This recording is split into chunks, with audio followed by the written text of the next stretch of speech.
Chapter 35. Elizabeth awoke the next morning to the same thoughts and meditations which had at length closed her eyes. She could not yet recover from the surprise of what had happened. It was impossible to think of anything else, and, totally indisposed for employment, she resolved, soon after breakfast, to indulge herself in air and exercise.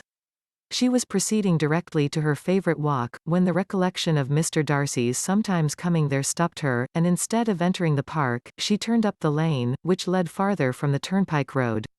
The park paling was still the boundary on one side, and she soon passed one of the gates into the ground.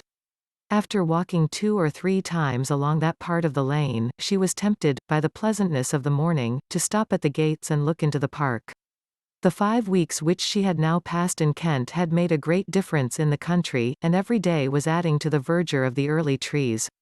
She was on the point of continuing her walk, when she caught a glimpse of a gentleman within the sort of grove which edged the park. He was moving that way, and, fearful of its being Mr. Darcy, she was directly retreating. But the person who advanced was now near enough to see her, and stepping forward with eagerness, pronounced her name. She had turned away, but on hearing herself called, though in a voice which proved it to be Mr. Darcy, she moved again towards the gate. He had by that time reached it also, and, holding out a letter, which she instinctively took, said, with a look of haughty composure, "I have been walking in the grove some time in the hope of meeting you. Will you do me the honour of reading that letter?" And then, with a slight bow, turned again into the plantation, and was soon out of sight. With no expectation of pleasure, but with the strongest curiosity, Elizabeth opened the letter, and, to her still increasing wonder, perceived an envelope containing 2 sheets of letter paper, written quite through, in a very close hand. The envelope itself was likewise full. Pursuing her way along the lane, she then began it. It was dated from Rosings, at 8 o'clock in the morning, and was as follows: "Be not alarmed, madam, on receiving this letter, by the apprehension of its containing any repetition of those sentiments or renewal of those offers which were last night so disgusting to you. I write without any intention of paining you, or humbling myself, by dwelling on wishes which, for the happiness of both, cannot be too soon forgotten, and the effort which the formation and the perusal of this letter must occasion, should have been spared, had not my character required it to be written and read.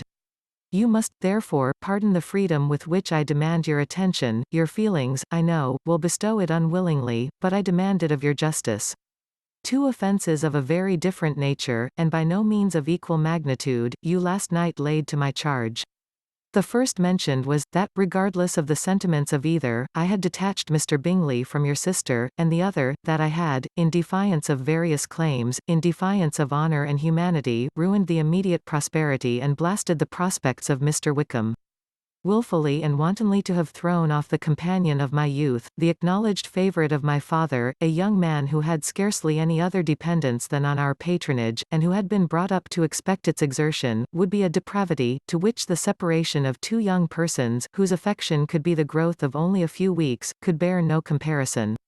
But from the severity of that blame which was last night so liberally bestowed, respecting each circumstance, I shall hope to be in the future secured, when the following account of my actions and their motives has been read. If, in the explanation of them, which is due to myself, I am under the necessity of relating feelings which may be offensive to yours, I can only say that I am sorry. The necessity must be obeyed, and further apology would be absurd. I had not been long in Hertfordshire, before I saw, in common with others, that Bingley preferred your elder sister to any other young woman in the country. But it was not till the evening of the dance at Netherfield that I had any apprehension of his feeling a serious attachment. I had often seen him in love before. At that ball, while I had the honour of dancing with you, I was first made acquainted, by Sir William Lucas's accidental information, that Bingley's attentions to your sister had given rise to a general expectation of their marriage. He spoke of it as a certain event, of which the time alone could be undecided. From that moment I observed my friend's behaviour attentively, and I could then perceive that his partiality for Miss Bennet was beyond what I had ever witnessed in him. Your sister I also watched. Her look and manners were open, cheerful, and engaging as ever, but without any symptom of peculiar regard, and I remained convinced from the evening's scrutiny, that though she received his attentions with pleasure, she did not invite them by any participation of sentiment. If you have not been mistaken here, I must have been in error. Your superior knowledge of your sister must make the latter probable. If it be so, if I have been misled by such error to inflict pain on her, your resentment has not been unreasonable. But I shall not scruple to assert, that the serenity of your sister's countenance and air was such as might have given the most acute observer a conviction that, however amiable her temper, her heart was not likely to be easily touched. That I was desirous of believing her indifferent is certain, but I will venture to say that my investigation and decisions are not usually influenced by my hopes or fears. I did not believe her to be indifferent because I wished it, I believed it on impartial conviction, as truly as I wished it in reason. My objections to the marriage were not merely those which I last night acknowledged to have the utmost force of passion to put aside. In my own case, the want of connection could not be so great an evil to my friend as to me. But there were other causes of repugnance, causes which, though still existing, and existing to an equal degree in both instances, I had myself endeavored to forget, because they were not immediately before me. These causes must be stated, though briefly. The situation of your mother's family, though objectionable, was nothing in comparison to that total want of propriety so frequently, so almost uniformly betrayed by herself, by your 3 younger sisters, and occasionally even by your father. Pardon me. It pains me to offend you. But amidst your concern for the defects of your nearest relations, and your displeasure at this representation of them, let it give you consolation to consider that, to have conducted yourselves so as to avoid any share of the like censure, is praise no less generally bestowed on you and your elder sister, than it is honorable to the sense and disposition of both. I will only say farther that from what passed that evening, my opinion of all parties was confirmed, and every inducement heightened which could have led me before, to preserve my friend from what I esteemed a most unhappy connection. He left Netherfield for London, on the day following, as you, I am certain, remember, with the design of soon returning. The part which I acted is now to be explained. His sister's uneasiness had been equally excited with my own, our coincidence of feeling was soon discovered, and, alike sensible that no time was to be lost in detaching their brother, we shortly resolved on joining him directly in London. We accordingly went, and there I readily engaged in the office of pointing out to my friend the certain evils of such a choice. I described, and enforced them earnestly. But, however this remonstrance might have staggered or delayed his determination, I do not suppose that it would ultimately have prevented the marriage, had it not been seconded by the assurance that I hesitated not in giving, of your sister's indifference. He had before believed her to return his affection with sincere, if not with equal regard. But Bingley has great natural modesty, with a stronger dependence on my judgment than on his own. To convince him, therefore, that he had deceived himself, was no very difficult point. To persuade him against returning into Hertfordshire, when that conviction had been given, was scarcely the work of a moment. I cannot blame myself for having done thus much. There is but one part of my conduct in the whole affair on which I do not reflect with satisfaction, it is that I condescended to adopt the measures of art so far as to conceal from him your sister's being in town. I knew it myself, as it was known to Miss Bingley, but her brother is even yet ignorant of it. That they might have met without ill consequence is perhaps probable, but his regard did not appear to me enough extinguished for him to see her without some danger. Perhaps this concealment, this disguise was beneath me. It is done, however, and it was done for the best. On this subject I have nothing more to say, no other apology to offer. If I have wounded your sister's feelings, it was unknowingly done, and though the motives which governed me may to you very naturally appear insufficient, I have not yet learned to condemn them. With respect to that other, more weighty accusation, of having injured Mr. Wickham, I can only refute it by laying before you the whole of his connection with my family. Of what he has particularly accused me I am ignorant, but of the truth of what I shall relate, I can summon more than one witness of undoubted veracity. Mr. Wickham is the son of a very respectable man, who had for many years the management of all the Pemberley estates, and whose good conduct in the discharge of his trust naturally inclined my father to be of service to him, and on George Wickham, who was his godson, his kindness was therefore liberally bestowed. My father supported him at school, and afterwards at Cambridge, most important assistance, as his own father, always poor from the extravagance of his wife, would have been unable to give him a gentleman's education. My father was not only fond of this young man's society, whose manner were always engaging, he had also the highest opinion of him, and hoping the church would be his profession, intended to provide for him in it.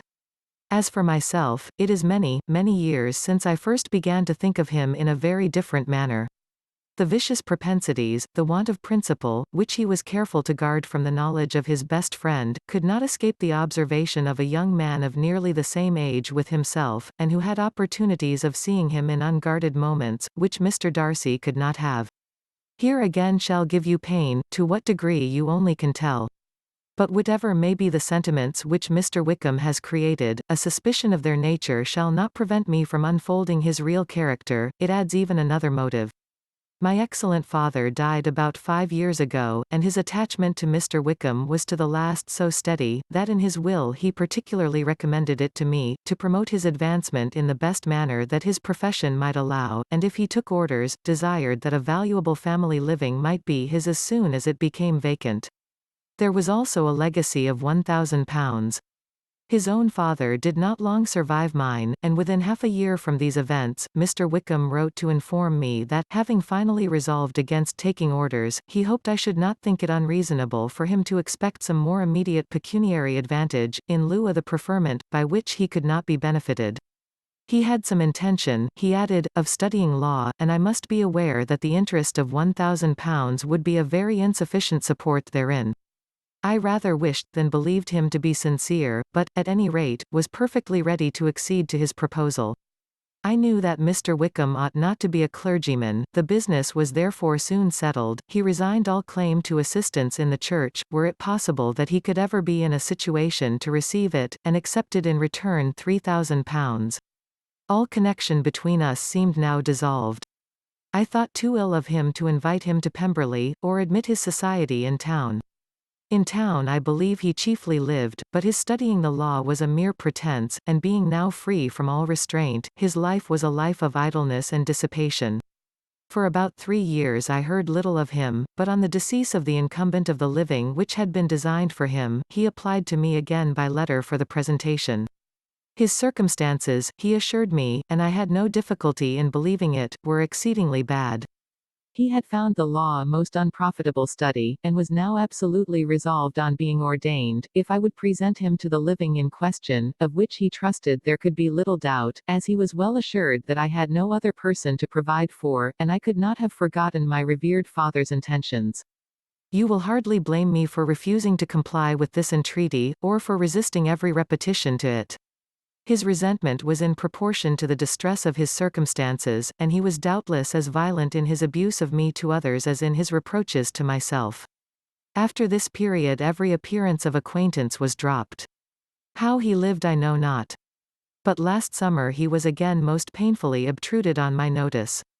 I must now mention a circumstance which I would wish to forget myself, and which no obligation less than the present should induce me to unfold to any human being. Having said thus much, I feel no doubt of your secrecy. My sister, who is more than 10 years my junior, was left to the guardianship of my mother's nephew, Colonel Fitzwilliam, and myself. About a year ago, she was taken from school, and an establishment formed for her in London, and last summer she went with the lady who presided over it, to Ramsgate, and thither also went Mr. Wickham, undoubtedly by design, for there proved to have been a prior acquaintance between him and Mrs. Yonge, in whose character we were most unhappily deceived, and by her connivance and aid, he so far recommended himself to Georgiana, whose affectionate heart retained a strong impression of his kindness to her as a child, that she was persuaded to believe herself in love, and to consent to an elopement. She was then but 15, which must be her excuse, and after stating her imprudence, I am happy to add, that I owed the knowledge of it to herself. I joined them unexpectedly a day or two before the intended elopement, and then Georgiana, unable to support the idea of grieving and offending a brother whom she almost looked up to as a father, acknowledged the whole to me. You may imagine what I felt and how I acted. Regard for my sister's credit and feelings prevented any public exposure, but I wrote to Mr. Wickham, who left the place immediately, and Mrs. Yonge was of course removed from her charge. Mr. Wickham's chief object was unquestionably my sister's fortune, which is £30,000, but I cannot help supposing that the hope of revenging himself on me was a strong inducement. His revenge would have been complete indeed. This, madam, is a faithful narrative of every event in which we have been concerned together, and if you do not absolutely reject it as false, you will, I hope, acquit me henceforth of cruelty towards Mr. Wickham. I know not in what manner, under what form of falsehood he had imposed on you, but his success is not perhaps to be wondered at. Ignorant as you previously were of everything concerning either, detection could not be in your power, and suspicion certainly not in your inclination. You may possibly wonder why all this was not told you last night, but I was not then master enough of myself to know what could or ought to be revealed. For the truth of everything here related, I can appeal more particularly to the testimony of Colonel Fitzwilliam, who, from our near relationship and constant intimacy, and, still more, as one of the executors of my father's will, has been unavoidably acquainted with every particular of these transactions. If your abhorrence of me should make my assertions valueless, you cannot be prevented by the same cause from confiding in my cousin, and that there may be the possibility of consulting him, I shall endeavour to find some opportunity of putting this letter in your hands in the course of the morning. I will only add, God bless you. Fitzwilliam Darcy.